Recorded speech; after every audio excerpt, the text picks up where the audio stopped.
โอเค มื้อนี้มาแนะนำมือใหม่ในการเฮ็ดคอนเทนต์ลงในยูทูบแล้วก็เปิดช่อง หลังจากที่เราเปิดมาเป็นที่เรียบร้อยแล้ว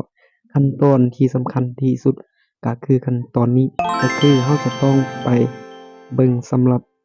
สกุลเงินถ้าเราเปิดในบัญชีเซวันของเรามีบัญชีสกุลเงินดอลลาร์หรือว่าบาทเราก็เลือกได้เราจะใส่ตัวเป็นบาทหรือว่าเราจะใส่ตัวที่เป็นเงินดอลลาร์แนะนำบ่ให้ใส่เป็นกีบเพราะว่ามันจะแลกเปลี่ยนมาในอัตราที่บ่คุ้มนั่นเองก็คือขั้นตอนนี้ถ้าว่ามีลาวเราก็จะใส่ลาวแล้วต่อมาก็คือเรามาที่หน้าของช่องเมื่อเลือกช่องแล้วเรามาเบิ่งข้อมูลพื้นฐานบ่นี้ประเทศแนะนำให้เราเจาะกลุ่มเป้าหมายโดยตรงเลยเราจะใส่เป็นไทยเป็นอิหยังก็แล้วแต่เนาะขั้นตอนที่สองก็คือเรื่องของการเปิดสำหรับฟีเจอร์แล้วก็การตั้งค่าขั้นสูง สำหรับในการตั้งค่ามันก็จะมีหลากหลายวิธีเด้อเดี๋ยวเราสิให้ทุกคนเบิ่งเป็นรายละเอียดแบบนี้ขั้นตอนที่เราจะใช้สำหรับบอนนี้เด้อถ้าเราใช้กลุ่มเป้าหมายของเราจะเป็นลาวเราก็จะมาใส่ลาวบอนนี้เลยแต่เราจะแนะนำให้ทุกคนไปเปิดสำหรับประเทศนี้ก็คือต้องใช้ไทยเพื่อเจาะกลุ่มตลาดและเราต้องเขียนเป็นภาษาหรือว่าหนังสือคลิปเป็นภาษาไทย ถ้าเราใช้ภาษาลาวจะได้เฉพาะกลุ่มของคนลาวอันนี้แหละคือขั้นตอนที่สำคัญส่วนหน้าบอดี้แม่นเราจะเลือกคีย์เวิร์ดต้องให้มันเกี่ยวข้องกับช่องของเรา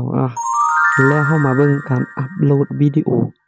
ส่วนหน้านี้แม่นเราจะมาใช้สำหรับในการเปิดเป็นสาธารณะแท็กก็คือเราจะมาใช้บนนี้ก็คือเราจะมี แท็กของเราก็ประมาณนี้เด้อสิให้ทุกคนเบิ่งเอาเป็นตัวอย่างเนาะอาให้เราเลือกแท็กที่เกี่ยวข้องกับช่องเราตัวอย่างว่าช่องนี้เราจะใส่แท็กตัวนี้ให้มันเกี่ยวข้องแนวที่เราเฮ็ดก็สิประมาณนี้เนาะอันนี้สิเฮ็ดให้ตัวอย่างให้ทุกคนเบิ่งก็คือแท็กที่เราจะใช้เนาะเราก็จะเฮ็ดประมาณนี้ในการเฮ็ดแท็กและการตั้งค่าขั้นสูงเราจะเลือก โหมดเลือกอิหยังก็แล้วแต่ของเราอาอันนี้คือสำคัญเราต้องให้เฉพาะเวลาที่เขาค้นหามันจะขึ้นของเราเป็นหน้าทำอิฐของกูเกิลหรือว่าเอไอเซิร์ชต่างๆสำคัญที่สุดแม่นให้ทุกคนต้องจือจุดนี้เป็นพิเศษและเป็นจุดที่เราจะเฮ็ดให้เราค้นพบวิดีโอของเรานั่นเองขั้นตอนนี้สำคัญที่สุด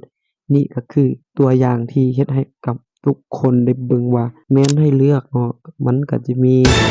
เลือกภาษาถ้าว่าเราใช้ภาษาอังกฤษหรือภาษาไทยเป็นตัวเราก็สิมาเลือกเอาแต่ถ้าว่าเราบ่ใช้เนาะก็สิบ่ต้องใช้ถ้าว่าเราใช้ภาษาท้องถิ่นนั่นเองส่วนหมวดหมู่แม่นเราเลือกเนาะเราจะเลือกตามที่เกี่ยวข้องกับวิดีโอเนื้อหาของเราเลยก็คือเป็นการนำเสนอเนื้อหาของเราแบบ เต็มอิ่มให้เข้ากับเนื้อหาอาเดี๋ยวก็สิเลือกเป็นตัวอย่างเพื่อเป็นแนวทางซื่อๆให้กับทุกคนเนาะส่วนภาษาของวิดีโอนั้นถ้าเราใช้ภาษาท้องถิ่นแม้นเราจะบ่ต้องใช้เลยและก็ส่วนภาษาสื่อและคำอธิบายเราก็สิเลือกเป็นภาษาอังกฤษเพราะว่าเราจะเขียนเป็นคาราโอเกะเราก็จะเขียนเป็นคาราโอเกะเราจะใส่ตัวนี้ แล้วอันต่อมาก็คือส่วนรายละเอียดต่างๆนี่เราใส่ก็ได้หรือเราจะบ่ตั้งค่าก็ได้แม่นให้เรากดเซฟหรือว่าบันทึกไว้เลยก็สิได้ประมาณนี้เนาะส่วนแท็กเราก็มาเปิดสาธารณะแล้วก็ใส่แท็กแล้วก็ก๊อบปี้วางถ้าเราใช้คอมพิวเตอร์ในการตั้งค่าก็จะได้ง่ายกว่าเนาะโอเคแล้วก็กดเซฟบันทึกเมื่อทุกคนมาแล้วนี้แล้ว ให้ทุกคนก็มาที่คำปรับแต่งช่องที่เป็นไม้กระทะพิเศษอยู่ด้านซ้ายเนาะเมื่อมานั้นนี้แล้วแม่นทุกคนก็คือจะต้องมาตั้งค่าในการตั้งค่ารายละเอียดก็บ่ว่าจะเป็นคำอธิบายช่องเนาะแล้วก็เพิ่มลิงก์ภาษาก็เพิ่มภาษาบ่นี้เดี๋ยวสิเฮ็ดตัวอย่างในการเพิ่มภาษาเพราะว่าบ่นี้นี่จะเป็นบ่ที่ตัวอย่างว่าเข้าแป้นพิมพ์ ต่างประเทศตัวอย่างค่อยอยู่อเมริกาก็สิขึ้นเป็นพิมพ์เดียวว่าเป็นภาษาอังกฤษเนาะก็สิขึ้นมามันก็สิเป็น ชื่อช่องจะประมาณนั้นเลย เดี๋ยวสิตัวอย่างให้ครับทุกคน ช่องนี้เนาะเดี๋ยวก็สิภาษาต้นฉบับจะเลือกเป็นภาษาอังกฤษ ส่วนภาษาที่จะแปลเนาะก็คือจะเป็นภาษาของภาษาลาว เดี๋ยวสิเลือกให้อ่าแล้วเลือกเป็นภาษาลาวแล้ว